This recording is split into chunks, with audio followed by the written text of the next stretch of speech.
Hur har svensk kaffekultur utvecklats i 20 år med dina italienska ögon, eller vad man ska säga? Ja. Så jag flyttade till Sverige för 20 år sedan från Italien. Och ja, det har hänt en hel del, det kan jag säga. Jag kommer ihåg vissa liksom riktigt, vad ska man säga, riktigt skräckstunder när man gick på kaféer och beställde kaffet. Och då, speciellt när man är van vid att man gör sakerna på ett visst sätt. Just i Italien, att man går till baren och man beställer kaffet och vanligtvis man dricker den direkt där vid baren. Det är ingenting det här att man sätter sig och tar jättelång tid.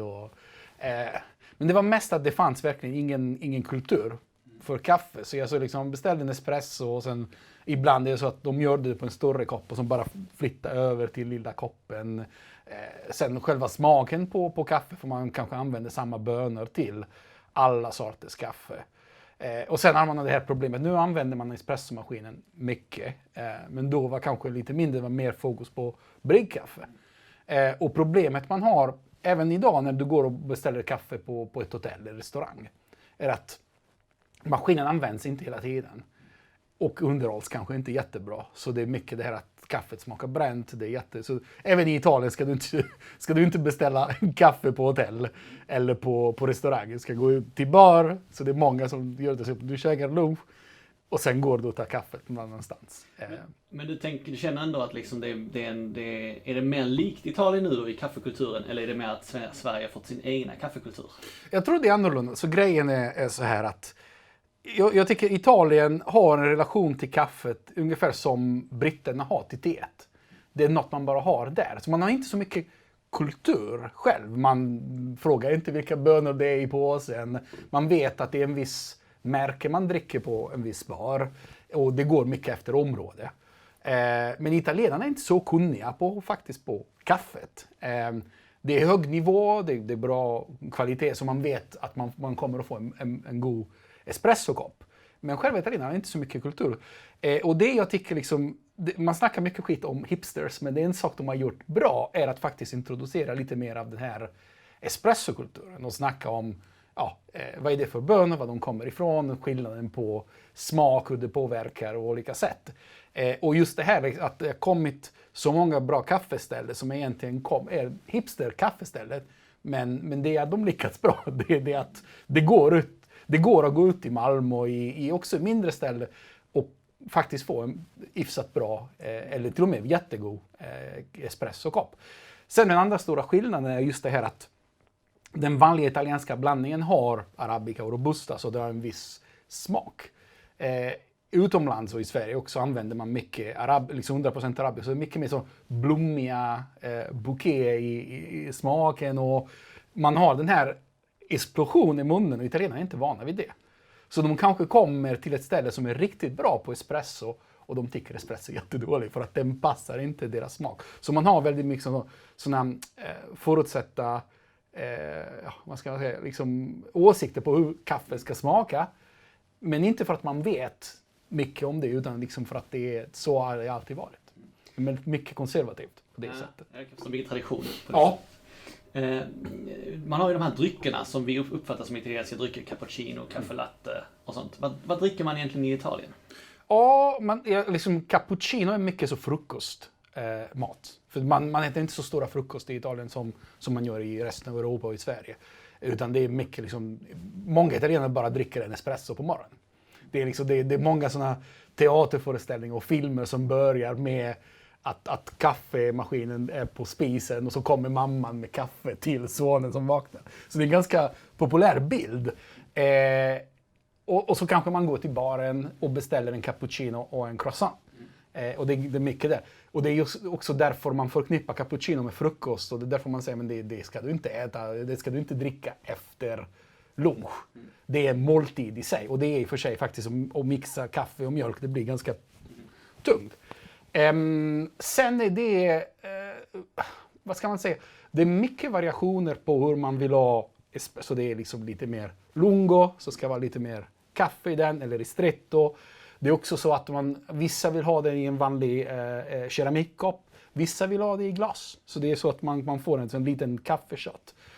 Och egentligen också så är det liksom när man tvättar, när man diskar kaffekopparna. Det kan vara liksom, det är mer hygieniskt med glas egentligen. Men sen, ja, annars är det kaffe, liksom latte macchiato och så. Men så menyn är inte så bred som det är hos Starbucks. Utan det är mycket mer, det är traditionen. Det har kanske kommit lite så att man kan få en kaffe med ginseng i. Men det är det mesta liksom utveckling som har hänt kring just kaffe. Men att gå in på en italiensk kaffebar och bara beställa en vaniljlatte, det händer liksom inte. Ja, det beror lite på. Gör du det i Milano så är det kanske möjligt att kanske inte en vanlig bar, men du hittar kanske ett ställe som har lite mer modern meny. Jag säger inte det är bra eller dåligt, det är bara liksom mer anpassat till smakerna. Men liksom längre söderut, det är bara liksom vaniljvad. Sen i och för sig, det finns vissa ställen där de har regionala varianter som är väldigt speciella. Så till exempel utanför Salerno har de där nocciolato, så det är någon nöt. Vad heter det nöten? Hazelnut. Hasselnötters kräm som blandas med kaffe så att själva kaffet får en liten sån hasselnötssmak. Och det är så socker och den här krämen och kaffe. Och det är väldigt speciellt där, så det är väldigt svårt att hitta någon annanstans. Så man har kanske lite, men det är ett traditionellt sätt att göra det där. Så det är inget liksom hipstergrej egentligen. Det var lite roligt, jag var i USA för några år sedan och gjorde en resa och var i Portland som är mycket det här hipsters ställe. Och så snackade jag med killen där i café och om det här med cold brew. En sak man gör i Italien till exempel är på sommaren granita di café. Så man fryser kaffe. Och så man river den så att man får en väldigt läskande med grädde. Så det är grädde och den här granita di café. Jag tänkte, jag berättade för honom och han tyckte det är jättespännande. Så om jag kommer tillbaka om 2 år och ni serverar granita så vill jag ha pengar på liksom, provisionpengar. För det hade ni inte tänkt på, med den här cold brew. Sen på sommaren är det också intressant för att just kaffet är varm.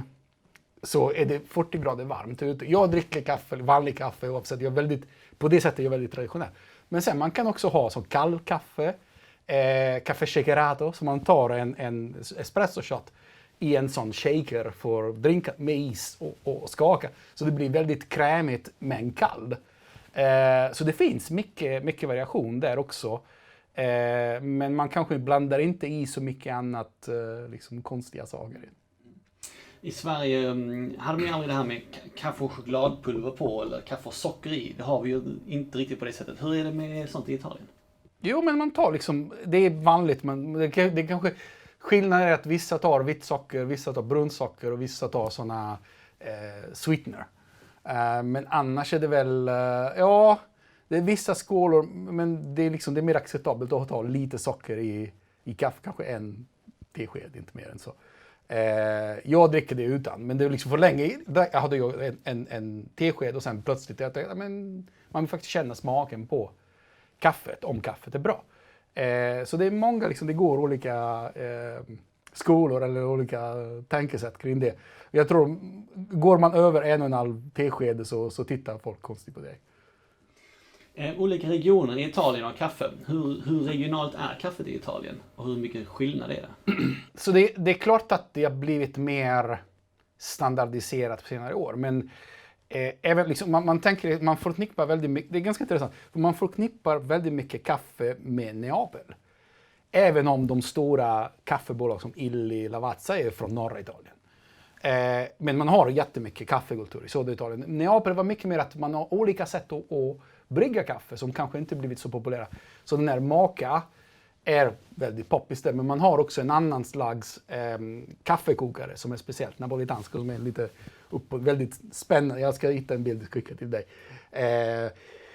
Sen, det som är ganska intressant är att själva upplevelsen att dricka kaffe i Neapel det är en riktig experience. Så går du in i en traditionell bar så har alla kaffekoppar ligger i en varm vattenbad. Så när du beställer så plockar de upp så att koppen blir genomvarm. För det är också det som är problemet. Det är såklart kopparna sitter ovanpå maskinen här, det är det som håller dem lite varma. Men att ha dem i varmvatten gör att keramiken är genomvarm så att den håller den temperaturen. Och sen har de här såna gamla pumpmaskiner, det är liksom helt fantastiskt. Och kostar ingenting. Det är en ren upplevelse att dricka kaffe i Neapel. Och sen, som sagt, det är mycket att för många italienare är det bara en sak man gör. Man tänker inte så mycket på det. Det tillhör kulturen, men det är ingenting man tänker på så mycket själva. Och sen det har blivit väldigt standardiserat med att man går till baren. Nu är det också många som har en espressomaskin. Som är, just för att man ska ha sin fix. Men man tänker inte så mycket på själva kaffet och upplever så det är ganska annorlunda. Jag dricker det. Så det är, italienarna har också blivit lite lata när det gäller det. Det är lite synd.